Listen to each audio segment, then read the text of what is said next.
Good morning student. मैं Geetika Madhuban public senior secondary school से आपकी ज्योग्राफी की क्लास।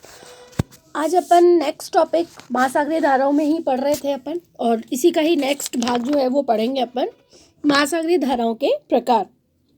महासागरीय धाराएं अपन ने पढ़ी थी कि गर्म और ठंडी धाराएं, जिसमें से कि गर्म और ठंडी धाराओं में से भी कुछ ऊपरी जलधाराएं और कुछ गहरी जलधाराएं, इनके बारे में आपको बताया था मैंने आपको कि धाराएं जो हैं वो कैसे उत्तरी गोलार्ध में और दक्षिणी गोलार्ध में अलग अलग दिशाओं के अनुसार चलती हैं। जैसे कि दक्षिणी गोलार्ध में जो धाराएं चलती हैं वो घड़ी की सुई के विपरीत दिशा की ओर चलती हैं, और जो उत्तरी गोलार्ध में जो धाराएं चलती हैं वो घड़ी की सुई की दिशा की ओर चलती हैं। ये देखिए, आप सभी धाराएं जो देख रहे हैं वो सभी घड़ी की सुई की दिशा में चल रही हैं, है ना। और ये जो धाराएं हैं वो चल रही हैं घड़ी की सुई के विपरीत दिशा में, दक्षिणी गोलार्ध में।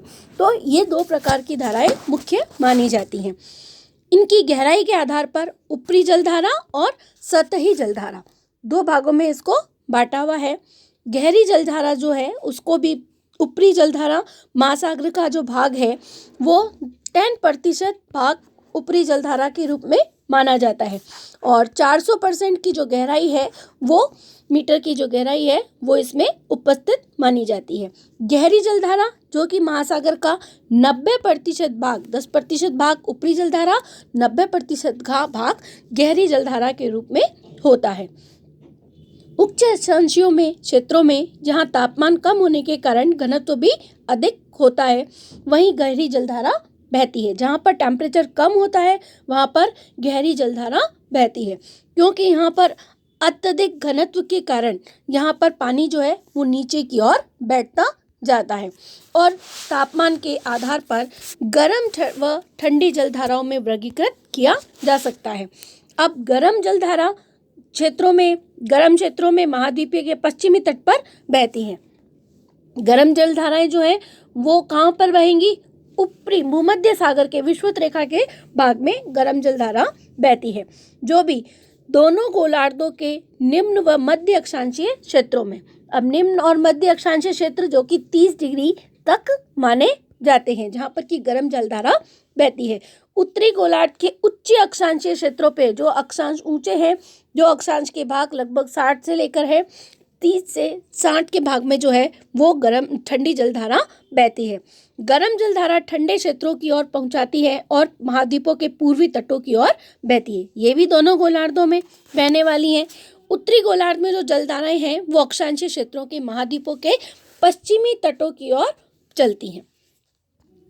यह प्रमुख महासागरीय जो जलधाराएं हैं उसमें से किसके कारण ये अत्यधिक प्रभावित होती हैं? ये अपन ने पढ़ा भी था, कोरसस बल के कारण, कोरसस पवनों के प्रभाव के कारण। और कोरसस बल जो है वो अपनी घूर्णन गति पर निर्भर करता है। मध्य अक्षांशीय क्षेत्रों में महासागरों पर वायु प्रति चक्रवात के रूप में बहती है। जो हमारे मध्य अक्षांशीय क्षेत्र कौन से होते हैं? ये हमारे मध्य अक्षांश के क्षेत्र हैं 30 डिग्री तक के, है ना। निम्न अक्षांश के क्षेत्र व मध्य अक्षांश के क्षेत्र हम जिनको कह सकते हैं। तो इनके दोनों गोलार्धों में उत्तरी गोलार्ध की अपेक्षा अत्यधिक स्पष्ट भी नजर आते हैं। इन्हीं के अनुसार जो वायु राशियां हैं चक्रवात के रूप में होता है, और महासागरीय धाराएं भी इनका अनुकरण करती रहती हैं। निम्न अक्षांश में बहने वाली गर्म जलधारा कोरसस प्रभाव के कारण उत्तरी गोलार्ध के बाईनी तरफ और दक्षिणी गोलार्ध में अपने दाहिनी तरफ मुड़ जाती हैं। तो यह गर्म अक्षांशों की ऊष्मा स्थानांतरित करते हैं, और आर्कटिक और अंटार्कटिक दो जलधारा जो महासागर हैं उसमें विषुवत रेखा की तरफ यह प्रवाहित होती हैं, जबकि गर्म जलधाराएं ध्रुवों की तरफ जाती हैं, ध्रुवों की ओर, उत्तरी ध्रुव और दक्षिणी ध्रुव।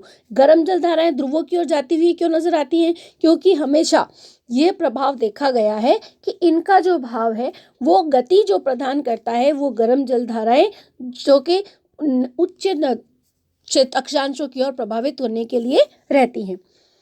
इसी प्रकार महासागरों की धाराओं के प्रभाव,